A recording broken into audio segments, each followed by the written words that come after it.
In this video, I'm going to show you how to use the Finviz compare tool. Now, the first thing you want to do, you want to go to the compare tab up top over here. And then from here, you have a bunch of different things you can see, okay? So let me show you how to actually use this. By default, it's going to pre-populate with Magnificent 7 over here, which is the name for these 7 assets over here. But of course, you have a few different presets already made over here. So you can click on different ones over here. We have like these big banks, we have oil majors, software, healthcare. There's a bunch of different ones. You can click on them and it's going to pre-fill up top. Of course, you can use any of these, or you could manually go ahead and compare any of them you want. So you could just delete these by clicking the X buttons like this. You could click on the X button to remove all the pairs at once, and then you can start typing them, of course, like by yourself. You can just go ahead and type in the name and click on it, and it's going to go ahead and add it on here like this, and you can do this for whatever you want. So I'm gonna just go with the Magnificent 7 right now, and I'm going to replace it, and there we go.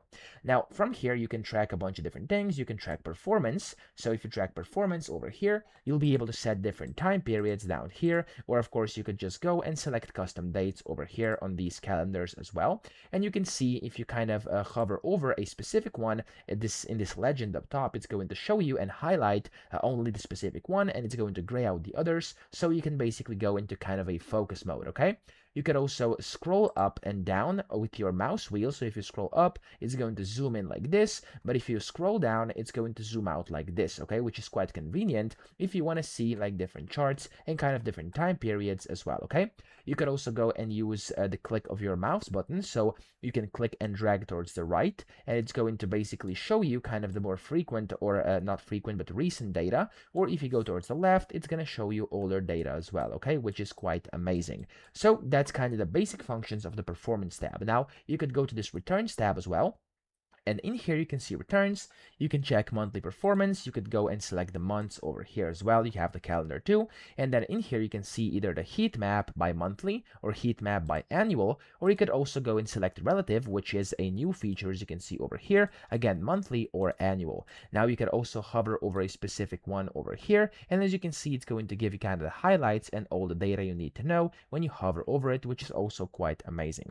Now the third thing you can do up top, you have the fundamentals. So in here you'll be able to basically see kind of the compare the fundamentals. So up top by default, as you can see here, it's going to be total revenue, and you could go ahead and select which type of chart you want. You could do line chart, you could do bar chart, stacked, you have different labels and stuff like that, so you could do that too, or you could hide this as well if you don't want it, okay, which is quite nice. So I can also click on X to remove this, and as you can see, there's going to be no metrics selected. If this happens to you, click on plus metrics to compare top right, and you can go and change like whatever metrics you want. So if I go and click on, for example, net income, it's going to get added on here. Again, I can change the time period, the time frame, quarterly, annual, etc. I can hover over specific graphs or charts over here to see different data, and down here we have a neat little table, which again provides a lot of different data when you hover over it. Okay, then up top you have the ranking. Last but not least, this is the fourth option you have, and here you can basically see the ranking on the compare tool. So it's gonna